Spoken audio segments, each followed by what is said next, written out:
ans. Je suis comédienne, chanteuse, danseuse et artiste de spectacles vivants majoritairement dans les différents domaines et je vis de l'intermittence. Alors ça a été un parcours un peu de réorientation parce qu'à la base j'étais en master stratégie d'entreprise et marketing, communication, management, enfin, tout ça. Et puis arrivé en première année de mon master, ça ne me convenait plus du tout, donc je me suis renseignée sur les écoles qu'il y avait à Paris et j'ai trouvé l'ECM de Paris qui était une école spécialisée dans la comédie musicale et qui nous permettait de nous former dans les 3 arts. Donc j'ai passé l'audition et j'ai été prise, ce qui a été un petit peu un coup de bol puisque je n'étais pas du tout de ce milieu-là.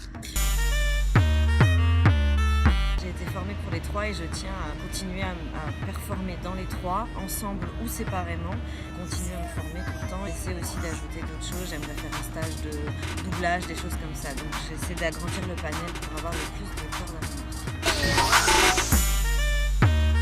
J'ai fait la formation l'ECM de Paris pendant 3 ans, donc c'est 3 ans à temps plein, surtout en période de spectacle de fin d'année où là ça double encore le travail et c'est vraiment très formateur. Et après, j'ai essayé d'avoir un job alimentaire mais qui m'éloigne pas trop de ce que je faisais, donc j'ai donné des cours de théâtre dans les écoles primaires et j'ai été formée par une structure pendant 1 an et je faisais des spectacles mais de manière bénévole, des showcases qui se jouent 1 fois, 2 fois, qui sont pas des spectacles que je défendrais forcément aujourd'hui mais qui m'ont apporté beaucoup à l'époque. Et après, j'ai continué à jouer de plus en plus. J'ai commencé à être rémunérée, à avoir des cachets, mais il fallait quand même que je continue à avoir un emploi. Donc là, j'ai travaillé au théâtre Mogador, ce qui m'éloigne pas forcément aussi de mon milieu, ce qui me fait rencontrer plein de gens, ce qui me fait voir l'envers du décor, ce que j'avais pas encore vu, surtout dans les grosses productions comme Stage, qui est une production parfaite pour le spectacle vivant et la comédie musicale. Donc c'était très formateur aussi d'avoir les 2 côtés. Et ça nous permet aussi, quand nous on monte sur scène, de considérer le personnel de la salle, du coup d'avoir un vrai échange avec eux. Et puis après, j'ai réussi à avoir assez d'heures d'intermittence pour pouvoir avoir mon intermittence. Donc là, j'ai arrêté mon emploi supplémentaire. J'avais un profil un peu particulier, du coup, qui peut laisser perplexe les profs ou pas.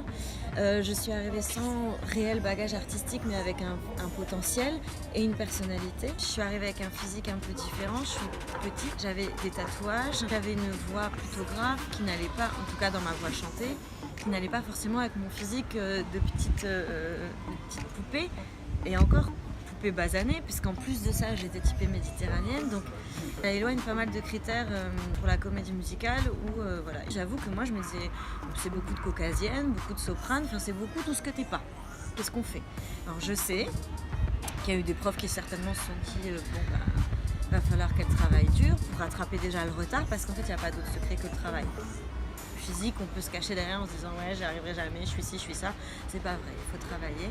Et en fait au fur et à mesure, ils ont essayé de me développer le plus possible pour quand je corresponds à un personnage, on ne soit pas 10 à correspondre sur le marché. Maintenant, il y en a de plus en plus et c'est très bien et j'en suis ravie parce que moi, ça me forme à vouloir travailler encore plus, m'élargir encore plus, me consolider encore plus. J'avais une bonne capacité à être un petit soldat, donc dans le travail, c'était plutôt agréable.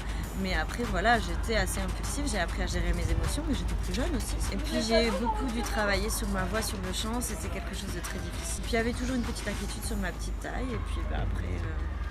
j'ai juste trouvé les bons rôles au bon moment, ce qui doit nous arriver arrive tout simplement. Au moment où, alors quand j'étais en master, je commençais à m'ennuyer dans mon master, ça fonctionnait très bien, j'étais en alternance donc je travaillais dans une entreprise.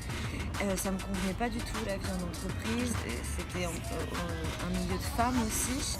La cinquantaine, avec des égos mal gérés. J'y ai appris plein de choses aussi et plein de choses sur l'humain, mais ça me convenait pas l'approche humaine et je me sentais bien que quand j'allais à mon cours de danse.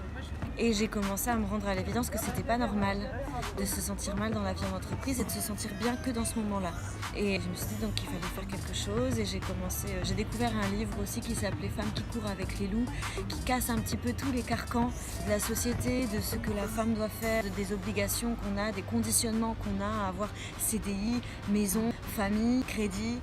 Et ça m'a fait réfléchir un peu plus en profondeur sur l'individu qu'on doit être, au-delà des schémas imposés malgré eux par la famille, imposé de force par la société. J'ai fait un point sur moi, je me dis toi tu veux quoi vraiment?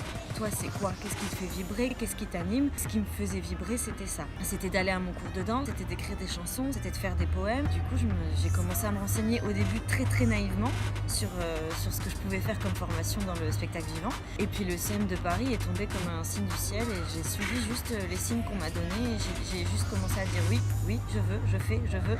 Là où j'ai eu une chance incroyable, c'est que mes parents m'ont suivi. Et ça, je sais que c'est pas donné à tout le monde. Je pense que c'est devenu un métier à partir du moment où je ne me suis levée que pour ça et où je ne me levais plus à reculons. Et même si c'était que l'école et que je n'étais pas encore rémunérée pour ça, pour moi c'était un métier, c'était ma motivation première de la journée. Je me levais avec ça, je dormais avec ça. Il était hors de question que je sois en retard, il était hors de question que je loupe une heure de cours. Il y a eu beaucoup de sacrifices de ma part et de la part de mes parents qui devaient être glorifiés, que je devais respecter en tout cas, et que je devais mener à bien.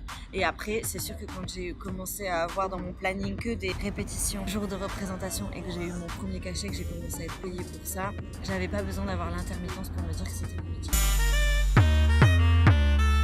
N'importe tout ce qui me fait vibrer, c'est mon essence. Maintenant, je ne me verrai plus sans ça. Il y a des jours où j'ai pas ça, j'ai pas la danse, j'ai pas le chant, j'ai pas le jeu. Je trouve d'autres choses parce que j'ai d'autres centres d'intérêt, le développement personnel, la méditation, tout ça. Maintenant, ça m'apporte absolument tout. Ça m'apporte mes moyens de me détendre comme mes moyens de m'angoisser. C'est mon quotidien. Je pense pas qu'il y ait de bons ou mauvais artistes, il n'y a pas de bonne ou de mauvaise direction à prendre, il y a juste celle qu'on choisit et celle qui reste au plus proche de nous et de nos vraies vibrations, de ce qu'on a vraiment envie de faire. Je pense qu'on devient faux pour le métier et pour nous à partir du moment où on se force à tout prendre, à tout faire juste parce que c'est du travail, que ça valorise l'ego et que ça va nous faire bien voir pour les gens du milieu, pour les autres. Et c'est facile à dire mais difficile à faire que de ne pas se laisser engrainer parce que les autres pensent, surtout dans ce milieu-là où notre image est vraiment l'ADN de notre métier. Du coup, j'essaie de travailler encore aujourd'hui très dur à toujours faire ce qui me tient à cœur, même si parfois on peut faire parler les gens, ou si on peut passer pour une personne à fort caractère ou je sais pas trop quoi, mais j'ai jamais eu peur de quitter les projets ou de dire non à des projets. Ça veut pas dire que c'est de la prétention de dire votre projet, je veux pas le faire, il est pas assez bien pour moi, c'est pas ça. C'est pas de moi que vous avez besoin pour ce projet-là et pas de vous que j'ai besoin pour mon expérience de vie artistique. Je l'ai très rarement fait pour être honnête, mais j'essaie de garder ça en fond. Pour le moment, il s'avère que j'ai essayé de suivre mon cœur et de suivre les rencontres. Donc, je rencontre les personnes que je dois rencontrer et je fais les projets que je dois faire.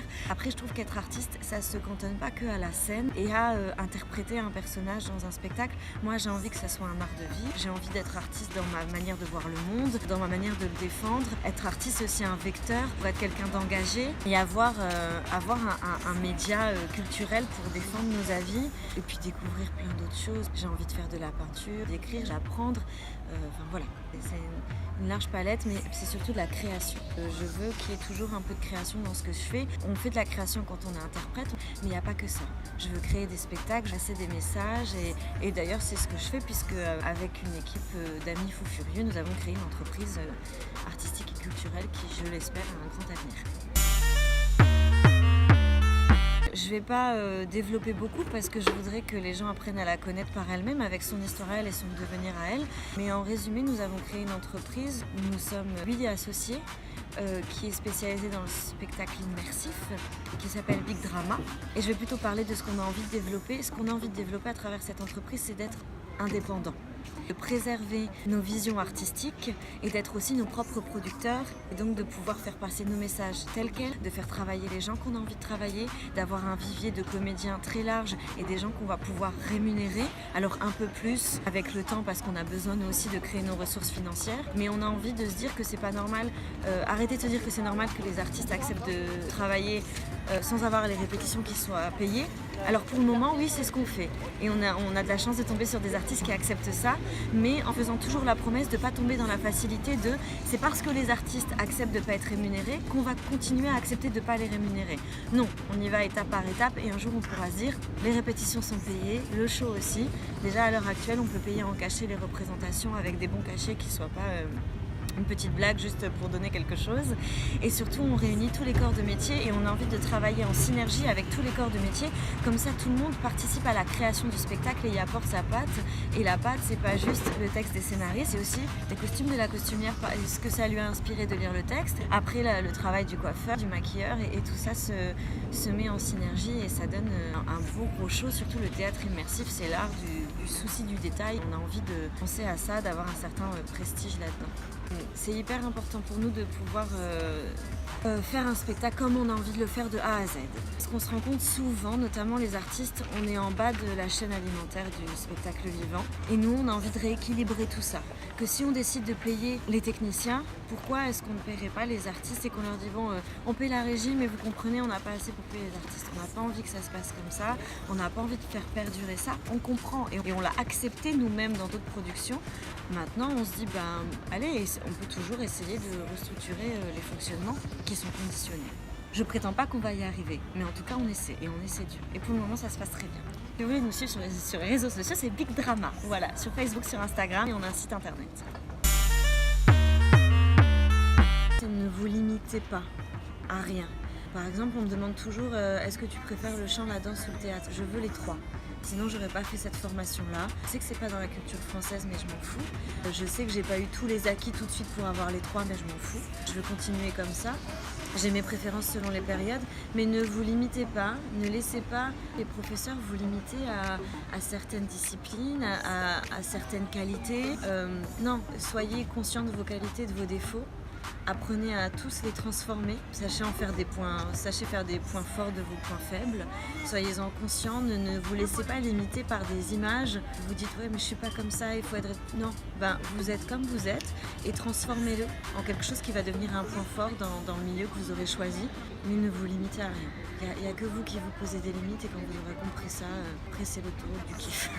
Laissez-vous porter, écoutez-vous toujours. Si vous sentez que vous avez envie de le faire et que vous êtes apte à le faire, faites-le. Point.